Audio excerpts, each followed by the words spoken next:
Hi guys! Good afternoon! Sa pagbabalik ng ating Reyna ng Kusina, nandito tayo. So, ilang araw tayo nawala kasi nag-busy tayo dahil nga sa ating biglaang pagtawag sa atin. So, ngayong araw, magluluto tayo ng tinola. So, same pa din. Syempre, ang mga sangkap natin, meron tayong luya, bawang at saka sibuyas. Meron tayong 800 grams na manok. Ayan, minarinate ko na siya guys sa patis. Tapos meron na rin siyang paminta at saka meron na siyang mga seasoning konti. Nilagyan ko siya para ma-absorb ng chicken ang ating pangpalasa.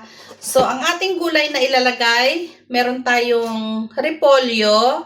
Tapos sa huli, garnish natin tong sibuyas dahon at saka meron tayong spinach. So, dyan sa atin ang nilalagay natin ay dahon ng sili. Minsan kung ano lang, dito naman ang ilalagay natin ay spinach. Ganyan. Ayan.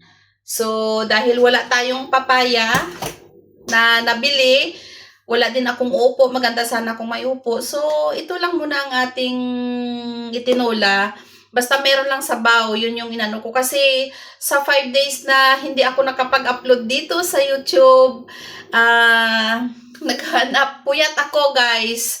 Puyat ako dahil meron akong inatinan na na biglaang nagsiserve ng mga hot at saka cold drinks. So, ito, babalik ulit tayo. So, dahil mahaba-haba ang ating pagkawala, susulitin natin at saka everyday na tayo mag-upload. Pag wala naman akong ginagawa, ayun, dire-diretso yung pag-upload ko. Pero pag may mga biglaan, ayun, hindi na natin nagawa. So, mag-start tayo. Lagyan ng mantika. Ayan guys, meron tayong balat na tinabi ko siya para maglasas siya kasi wala akong cubes na nilagay. Tsaka naubusan ako. So ang ginawa ko, nagtabi ako ng mga balat, konti lang para pampalasa ko yan. Dahil wala tayong chicken cubes. Nilagay ko na ang ating luya. Ayan. Sinunod natin ang ating sibuyas. Ilagay natin ang ating bawang. Ayan. Halu-haluin natin. Pagka medyo okay na, luto na yung sibuyas, mga sangkap natin, ilagay natin ang manok. Ayan guys, pwede na natin ilagay ang ating manok. Oh, ayan. Okay. Sunod-sunod lang yan. Haluin ko lang ha, at wala akong stand ng cellphone ko. So, ayan na siya guys.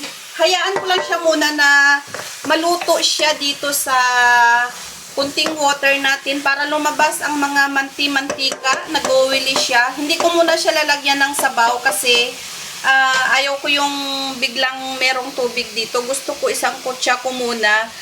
Tapos lagyan ko siya ng ng sabaw.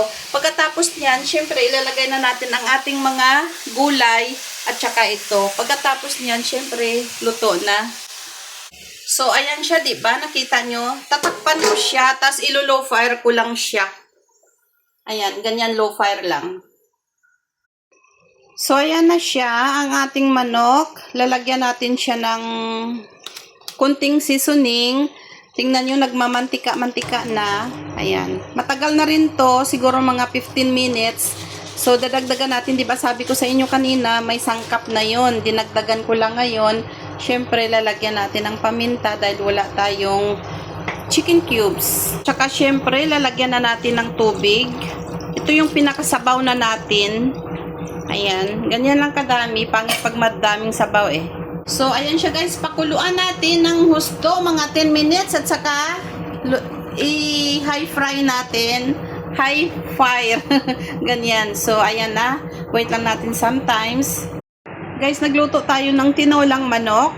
Ayan, lahat nandyan na. Lalagay na lang ang gulay. Dahil wala akong papaya, wala akong upo. Ito na lang ilalagay natin na gulay. Okay na ang ating repolyo. Maglalagay tayo ng spinach. Masarap tong spinach na to guys. So, si Miss Gulay kasi ako. So, hintayin ulit natin to. So, luto na rin ang ating gulay. Dagdag pampalasa na rin din to dahil wala tayong chicken cubes. So, ito siya. Gaganyanin lang natin ha. Tapos, tikman nga natin kung sakto kasi meron na siyang magic sarap. Meron na siyang salt. Meron na siyang black pepper. Tikman natin. Ito.